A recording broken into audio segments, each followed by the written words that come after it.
there's something. I think there's something to heroin and its effects on people that we're looking at it only in a negative way.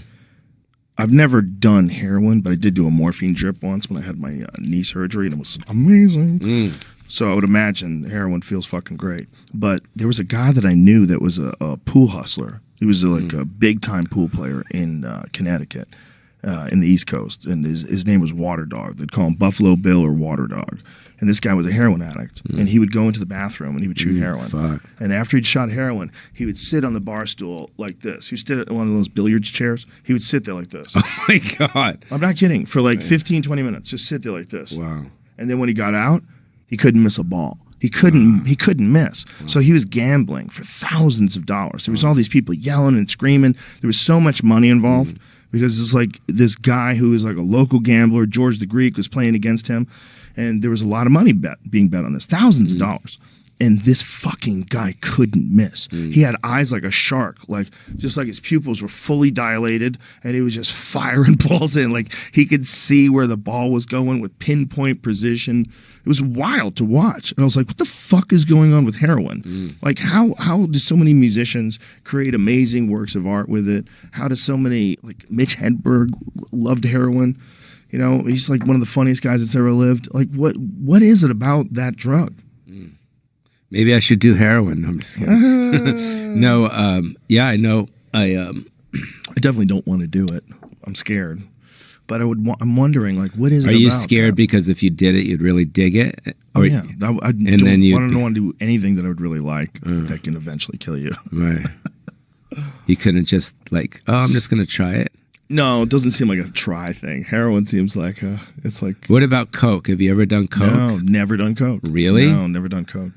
No one believes that, which is very insulting because I tell the truth about everything. But that is the one that I avoided it because when I was a kid, I had a friend whose cousin was selling it, and his life fell apart. And I watched his life fall apart. I knew him before that, and then watching him afterwards, I was like, "Fuck, man, stay away from coke." Do you think if you did it, you would want to do it some more, or you just? I'm sure I would love it. Yeah, right. I'm sure I'd love it. Yeah. I think everybody loves it. There's certain things that a man's got to know his limitations.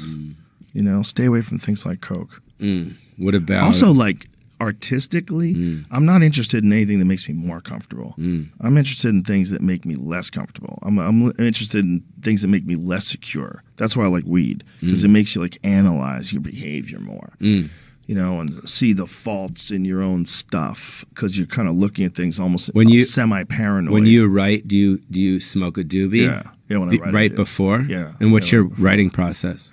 Depends on what time it is. If it's at night and I'm leaving a club, I won't smoke anything. I'm already probably a little high, and I'll just sit in front of the computer and I just start writing. Just start writing. Yeah, just try to find anything, and all I'm looking for is like paragraphs that I can extract. I'm looking for a premise, and some of my best bits have come out of that, just like forcing it. And then once I force an idea, like get something down, then I start dissecting it and chopping it up, and then get it to a place where I feel like this is funny enough. I know where it's going enough that I can talk about it on stage. And when you write, you don't write for the joke, you write for the angle and the story. I just write on a subject. So if I'm going to write, this is just one way I do it. Another way I do it is I'll come up with something funny and then I write it down on my phone. I do that a lot too. But when I write, it's like, say if I'm going to do something about caffeine, I'll just sit and write about caffeine. Like if it's not really a good subject, but you know, whatever the subject is that they think is funny, I just start writing about it. Looking at it from all the different angles. Looking at it from a silly angle. Looking at it from a hater's angle. Looking at it from a lover's angle. Look at it, twist it up. Make it so like, even though it's a ridiculous thing to say, maybe this is good for society if this happens. Right. You know, and like have funny ways to look at it. And then I try it on stage. And then when I try it on stage, I listen to it and I fuck around with it. You listen to it back? Yeah, I'll listen to it back. Or I know what I said, so I'll just go and work on it in the next set and try to find like another way to go in it. Maybe I'm missing something. Like sometimes the best version of a bit came from just a chance way of saying it a different way one night. And I'm like, oh my God, it's so much better. Like you fixed it instantly. So do you have, I don't want to say a team of writers, but No. people back there, you just have the No. audio? It's just just me. But you remember it? Well, I record everything. You I record record everything on my phone.